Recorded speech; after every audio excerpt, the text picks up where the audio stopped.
My husband and I were on a date when his mother burst in and yelled, "Why didn't you invite me?" My husband apologized and pulled out a chair. Holding back my anger, I stood up and said, "You two enjoy, I'm done with this marriage."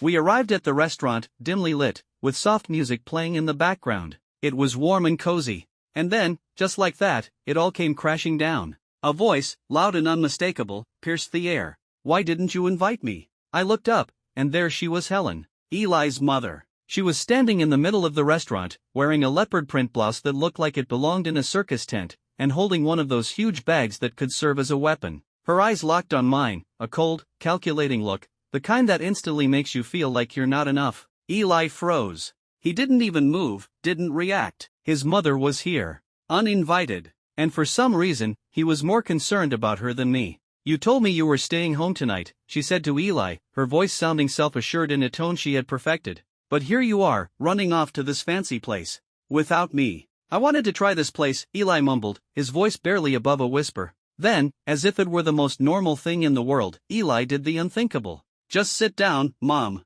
"It's okay," he said, motioning to an empty chair.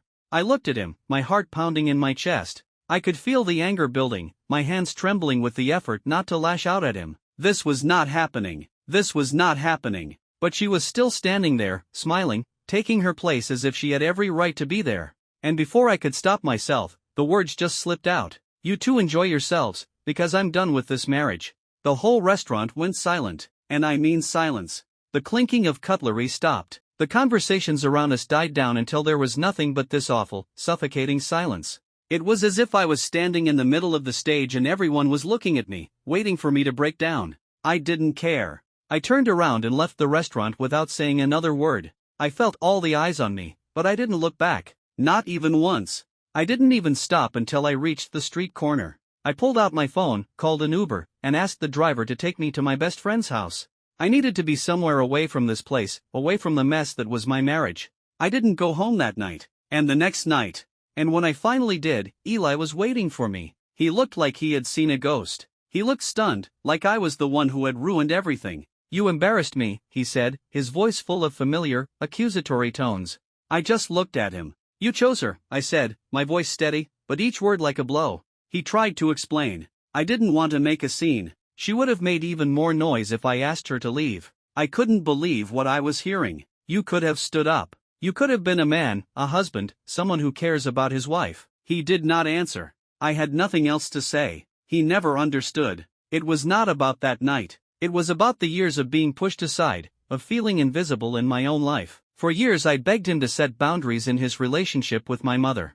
I tried to make him see what was going on, but every time he ignored me. Every time his mother came first. And that was it. I gave up. I was tired of pretending. I stopped being the person who held everything together while he lived in denial. I started making plans. Quietly. Methodically. I took my time. I didn't scream. I didn't cry. I just stopped talking. I stopped interfering. I met with a lawyer. I took pictures of everything in the house that I had bought with my money. I opened a new bank account. I started to separate everything. No more joint finances. No more pretending. And Eli? He still acted like everything was fine. The next day, he was playing video games on the couch as if it were a normal Saturday. When he looked at me, he asked, "Are you feeling better?" I didn't answer. I just walked past him. I was done with him. I wasn't going to ask him to fix anything anymore. This time I wasn't going to wait for him to notice. I was going to take action. Helen had no idea what was going to happen next. Neither did Eli. But they would soon find out. I didn't recognize the voice coming out of my own throat, sharp and final. "You two enjoy yourselves, because I'm done with this marriage," I said, my hands shaking as I walked out of the restaurant. The world seemed to stop around me. I could feel every pair of eyes on me, but I didn't dare turn around. The weight of my words echoed in my head as I heard the restaurant plunge into an uncomfortable, suffocating silence. And I didn't just mean a few heads turning. I mean that everything stopped. Conversations, the clinking of silverware, even the sound of breathing, everything disappeared. I didn't look at any of them, didn't even slow down my pace. I walked out the door and didn't stop until I reached the corner of the block. My hands were shaking as I pulled out my phone, called an Uber, and asked the driver to take me to my friend's house. I couldn't go back. Not today. Not after what had happened. I spent that night at my friend's place, staring at the ceiling, trying to make sense of the emotional hurricane that was raging inside me. I didn't even know what I was feeling: pain, betrayal, rage? Maybe all of them. I didn't go home the next night either. When I finally returned, Eli was waiting for me, sitting there as if he were the one who had been insulted. "You embarrassed me," he said, his face a mixture of confusion and disappointment. His voice was low, as if I were the foolish one in this situation. "You chose her," I said, my words cold and final, as if I were passing a death sentence on our relationship. He stuttered, trying to explain. "I didn't want to make a scene. She would have caused more trouble if I told her to leave." These words hit me like a slap in the face. "You could have stood up. Like a man. Like a man. Like someone who cares about his wife," I shot back, the raw truth of my pain seeping through every syllable. But Eli said nothing. He just sat there and was silent, and that was worse than anything he could have said. The weight of the years that had been piling up between us was too much. It wasn't just one bad dinner. It was a lifetime of small, subtle betrayals. I felt like I didn't matter. And then I realized, I can't do this anymore. I started planning. Shoo, gently. I took my time. I didn't scream. I didn't cry. I just stopped participating. No more pretending, no more conversations that led nowhere. I stopped giving him my energy, my love, my efforts.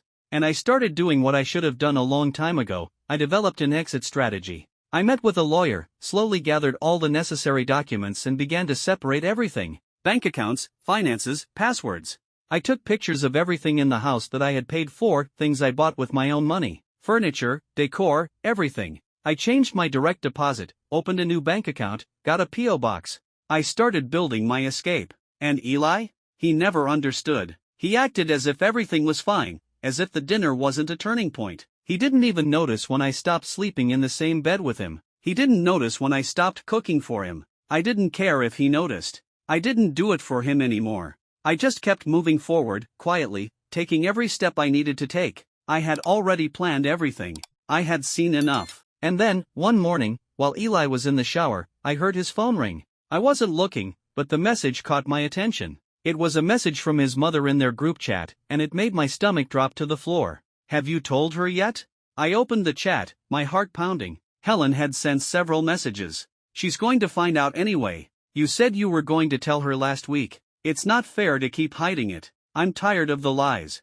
The conversation was between Eli and Helen. Only between them. No one else.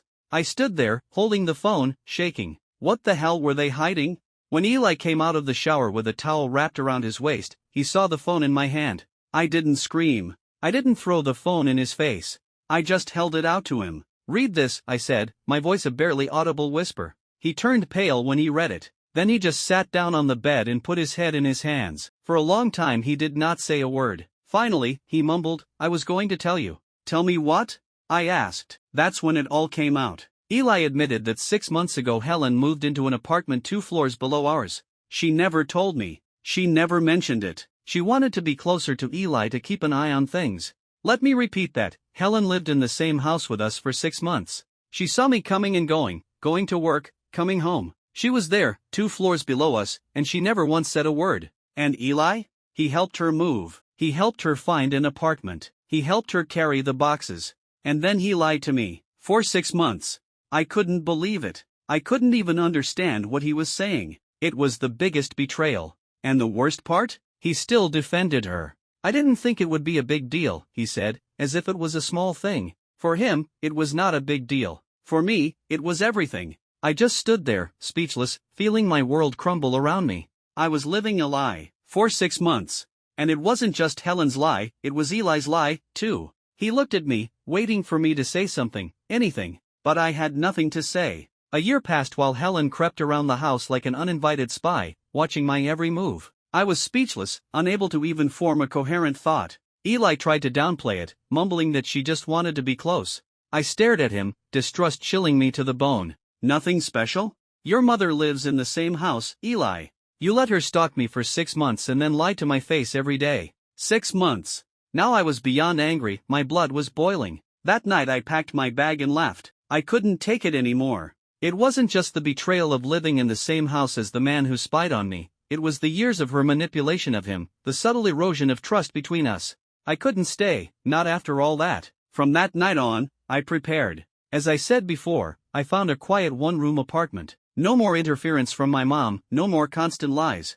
My lawyer has been incredible, helping me slowly, carefully put everything together. We're doing everything by the book, but Helen? She's not taking it well. I get emails from her, some passive-aggressive, some downright angry. Marriage is about forgiveness, not tantrums. One of her messages read, "You are punishing him for being a good son. You will regret it when you are old and alone." I didn't reply. I couldn't. Her words meant nothing to me anymore. But then the situation escalated even more. Helen showed up at my new house. Yes, she had found it. I didn't even know how, but she was standing on the sidewalk looking at my window, as if she was trying to get me to come down. She sent me a message, "Running will not solve your behavioral problem." I showed the text to my lawyer. Everything was documented. It was clear that she would not back down. Eli, to his credit, did not pursue me, did not try to contact me directly, but I know he still talks to her every day. I know he still doesn't understand. And then things got even more confusing. My lawyer was digging into the history of our property, and she found something that made my stomach turn.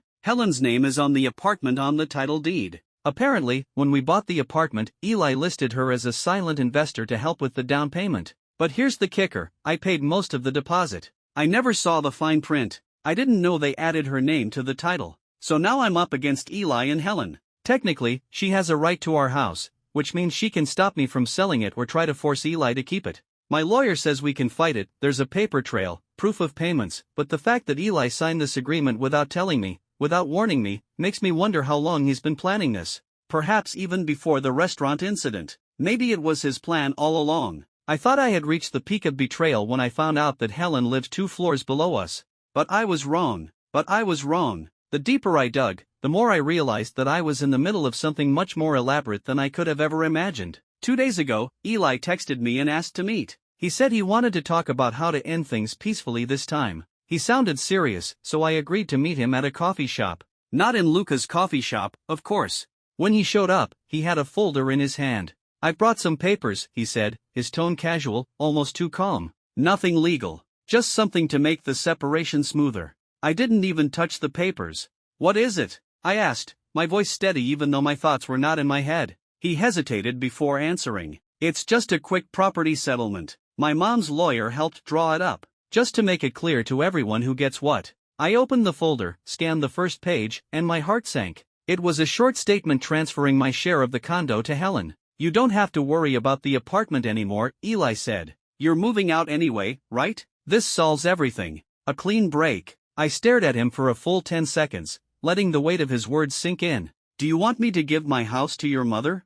I asked, barely keeping my voice from breaking down. "She already helped pay for it." I could see his indifference. He shrugged his shoulders. "Yeah, but it's complicated now." I couldn't look at him anymore. I closed the folder, got up and walked out. I didn't say a word as I handed the folder to my lawyer. When she opened it, her jaw dropped. "Where did he even get this?" she muttered as she flipped through the pages. "This isn't just a quick settlement. It's a trap. If you were to sign this, you would forever give up any right to this property. No compensation. Nothing." She leaned back in her chair, her voice hushed. "You are not divorcing your husband. You're breaking up with a Team A mother and son business operation." I started connecting the dots, looking through old emails, receipts, even conversations I'd forgotten about. And then it hit me. When we were buying the apartment, Helen insisted that we use a friend of hers who was in real estate. She said, "They will give you a better price." At the time, I had no doubts. I trusted Eli to take care of everything.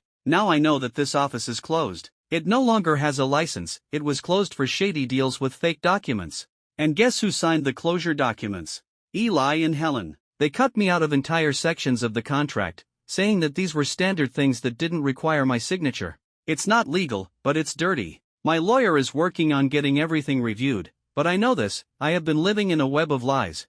I have been deceived, and now it's time to take control of the situation. The real estate fraud investigator is now looking into it. If we can prove intent, we may have a fraud case. But here's the last twist, and to be honest, it made me laugh. Apparently, Helen tried to put the apartment up for sale last week without telling me. A neighbor texted me, confused, "I saw a for sale sign outside your apartment. Are you moving?" I immediately checked the internet and boom, there it was, my address, up for sale. Open house, contact number, Helen's cell phone number. I couldn't believe it. I called the agent and he was completely baffled. He told me that he had been hired by a co-owner and financial investor and that she, the other party, had already bought my share. I immediately forwarded everything to my lawyer. Helen is now under investigation for real estate fraud. And that was the moment when I realized how far she and Eli had gone. But Eli, of course, did not give up. At first, it was long, heartfelt texts about how much he was hurting, about how I was giving up. Then came the guilt. You are destroying everything we have built. When that didn't work, anger came next. You are ruining my life just because you are angry with my mom. I did not answer. He called me 11 times in one night, leaving voicemails where he was crying, his voice breaking. You don't understand, she was the only one who was there for me when I had nothing. She gave me everything, and now you're taking it all away from her. And then what?